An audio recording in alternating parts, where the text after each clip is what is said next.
Good morning my dear learners. Class 4 में हम सब लोगों ने द कॉन्सेप्ट ऑफ वर्ब के विषय में थोड़ा डिस्कस किया गया था, सीखे थे। और आज ये क्लास 5 है, ठीक है। इसमें हमें सीखना है the difference between object and complement, यानी ऑब्जेक्ट क्या होता है ना, और कॉम्प्लीमेंट क्या होता है, ये सीखना है कि ऑब्जेक्ट क्या होता है और कॉम्प्लीमेंट क्या होता है, ऑब्जेक्ट या कॉम्प्लीमेंट, ओके ना। कि डिफरेंस क्या है ऑब्जेक्ट और कॉम्प्लीमेंट में, ओके। समझिए, कॉन्सेप्ट को समझते हैं। जैसे कोई सेंटेंस है, समझिएगा इधर इधर। जैसे कोई सेंटेंस है, इधर ध्यान दो, ठीक है। इधर देखिए, जैसे कोई सेंटेंस है, उसमें एक वर्ब, प्रत्येक सेंटेंस में तो वर्ब होती है ना। यदि वर्ब नहीं है तो वह सेंटेंस नहीं है, ओके ना। समझो, तो जैसे कोई सेंटेंस है, उसमें वर्ब है। यदि यह वर्ब है ना, यदि यह वर्ब लिंकिंग वर्ब है या कोई बी की फॉर्म है, लिंकिंग वर्ब है ना। आप जरा हमको बता दो ये लिंकिंग वर्ब क्या होता है ना। क्यों? बी की फॉर्म से ही देखो जरा इधर। जैसे कोई बी की फॉर्म है ना। तो बी की फॉर्म्स है कौन कौन सी? बी की फॉर्म्स को समझना है। जैसे बी की फॉर्म्स में समझिए, बी की फर्स्ट फॉर्म क्या होती है? इज एम आर, ठीक है ना। ये क्या है? ये फर्स्ट फॉर्म है। क्या है? फर्स्ट फॉर्म है किसकी? बी की। और बी की सेकंड फॉर्म क्या होती है? वाज या वर। ये बी की सेकंड फॉर्म है, बी की सेकंड फॉर्म है। और बी की थर्ड फॉर्म वीन है। ये बी की थर्ड फॉर्म है। और बी की फोर्थ फॉर्म कौन सी है? बीइंग है। ये है फोर्थ फॉर्म।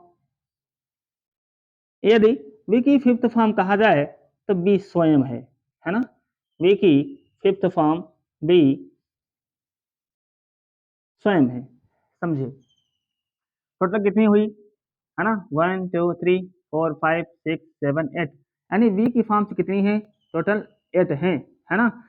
तो समझिएगा जरा, यदि ये बी की फॉर्म्स क्या करें, ये बी की फॉर्म्स यदि मेन वर्ब का कार्य करें, क्या है ये? यदि मेन वर्ब का, किसी भी सेंटेंस में यदि मेन वर्ब का कार्य करती हैं, क्या करती हैं? बी की फॉर्म्स यदि यदि बी की फॉर्म्स मेन वर्ब का कार्य का कार्य करें, ठीक है। और इनके बाद कोई दूसरी वर्ब ना दी गई हो, कहने का मतलब यही मेन वर्ब बन जाए। कहने का मतलब यह हुआ सीधे सीधे लिंकिंग वर्ब कौन सी? इज एम आर, या फिर वाज या वर, ठीक है ना। यदि ये सेंटेंस में, किसी सेंटेंस में वर्ब बनी हो, इनके बाद कोई अन्य वर्ब ना दी गई हो, कहने का मतलब यह हुआ कि कोई ऐसा सेंटेंस जिसमें, देखो जरा इधर, कोई ऐसा सेंटेंस जिसमें इज एम आर या फिर वाज या वर दी गई हो और इनके बाद मेन वर्ब ना दी गई हो। क्या हो? इनके बाद मेन वर्ब ना दी गई हो, ना दी गई हो, तब ये क्या है? तब ये लिंकिंग वर्ब है। तो इनके बाद जो आता है वो कॉम्प्लीमेंट कहलाता है। क्या कहलाता है? कॉम्प्लीमेंट कहलाता है ना। और कॉम्प्लीमेंट में, इस कॉम्प्लीमेंट में दिया क्या होता है, या कॉम्प्लीमेंट में क्या क्या होता है, किस चीज का कॉम्प्लीमेंट होता है, देखते हैं इधर। कि जो कॉम्प्लीमेंट है ना, इस कॉम्प्लीमेंट में, इस कॉम्प्लीमेंट में या तो फिर नाउन दिया गया होगा, है ना, या तो फिर नाउन दिया गया होगा, या फिर कोई प्रोनाउन दिया गया होगा, है ना, और या फिर कोई एडजेक्टिव दिया गया होगा, है ना। और दिया जा सकता है जैसे कि एडवर्बियल फ्रेज है, या फिर कोई एडवर्बियल फ्रेज दिया जा सकता है, एडवर्बियल फ्रेज या एडवर्ब फ्रेज कह सकते हो, ये इस कॉम्प्लीमेंट में हो सकते हैं। और जैसे कि नाउन दिया गया है ना, तो नाउन की फैमिली मैंने आपको बता रखा है कि ये नाउन एक वर्ड में हो सकता है या फिर उसके साथ उसका परिवार आ सकता है। कहने का मतलब ये कि ये नाउन या तो एक वर्ड में हो सकता है या तो फिर एक फ्रेज में या फिर एक क्लाज में हो सकता है। तो समझते हैं कि यदि अब कॉम्प्लीमेंट दिया गया है, जैसे पूरक दिया गया है, कॉम्प्लीमेंट में होता है पूरक, ठीक है ना, कॉम्प्लीमेंट मीन्स पूरक होता है। तो ये पूरक होता किसका है ना, ये पूरक होता है इस सब्जेक्ट का। किसका होता है? सब्जेक्ट का, है ना। तो इसीलिए इसको कहते हैं सब्जेक्टिव कॉम्प्लीमेंट। तो कहने का मतलब ये हुआ कि कॉम्प्लीमेंट दो प्रकार के होते हैं, एक तो सब्जेक्टिव कॉम्प्लीमेंट, दूसरा ऑब्जेक्टिव कॉम्प्लीमेंट। देखते हैं किस एक कॉम्प्लीमेंट दिया गया है तो हम कैसे पहचानेंगे कि यहाँ पर नाउन है या फिर प्रोनाउन है। और हाँ, एक बात और समझ लीजिए, जब कभी प्रोनाउन आता है कॉम्प्लीमेंट में तो सदैव यह सब्जेक्टिव केज में आता है। किस में आता है? सब्जेक्टिव केज में आता है। तो प्रोनाउन को देखते ही पहचान जाएंगे, लेकिन जैसे नाउन आता है, नाउन है या एडजेक्टिव है, कैसे पहचानेंगे? कैसे पहचानेंगे कि नाउन है या एडजेक्टिव है ना? जब ये सब्जेक्ट और ये नाउन एक ही चीज हो तो क्या है? वो नाउन है। कहने का मतलब क्या है? ये सब्जेक्ट और यहाँ पर दिया गया कॉम्प्लीमेंट जब एक ही हो तो क्या है? वो नाउन है। समझते हैं। देखो, यदि यदि सब्जेक्ट और ये कॉम्प्लीमेंट एक ही हो, क्या हो? एक ही हो तो क्या होगा? वो नाउन होगा।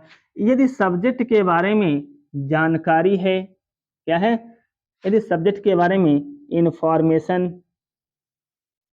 इंफॉर्मेशन हो तो वो क्या है? एडजेक्टिव है। ठीक है ना। तो कॉम्प्लीमेंट जो होता है किसी भी सेंटेंस में, जो कॉम्प्लीमेंट वर्ब लेती है वो लेती है लिंकिंग वर्ब। ओके। अब कॉम्प्लीमेंट कितने प्रकार का होता है? कॉम्प्लीमेंट होता है दो प्रकार का, subjective complement and objective complement. और जरा समझते हैं डीप में। जैसे समझ लीजिए, जैसे यहाँ पर कोई भी सब्जेक्ट है या कोई भी सेंटेंस है ना, एक पॉइंट यहाँ पर है और दूसरा पॉइंट यहाँ समझना है। जैसे कोई सेंटेंस है ना, इस सेंटेंस में यहाँ पर कोई वर्ब दी गई है ना, ये कोई वर्ब दी गई और ये वर्ब एक्शन वर्ब है। कौन सी वर्ब है? एक्शन वर्ब है। और एक्शन वर्ब में यह वर्ब जो दी गई है, यह वर्ब ट्रांजिटिव है ना, ट्रांजिटिव वर्ब है, यानी सकर्मक क्रिया है। ट्रांजिटिव वर्ब कहने का मतलब है, इसको कहते हैं हम सकर्मक क्रिया, है ना, सकर्मक क्रिया दी गई है। तो इस वर्ब के बाद एक ऑब्जेक्ट आ सकता है ना, ऑब्जेक्ट हो सकता है, एक ऑब्जेक्ट हो सकता है। कुछ ट्रांजिटिव वर्ब्स ऐसी होती हैं जो एक ऑब्जेक्ट नहीं दो ऑब्जेक्ट लेती हैं। तो कैसे समझेंगे कि ये ऑब्जेक्ट है ना?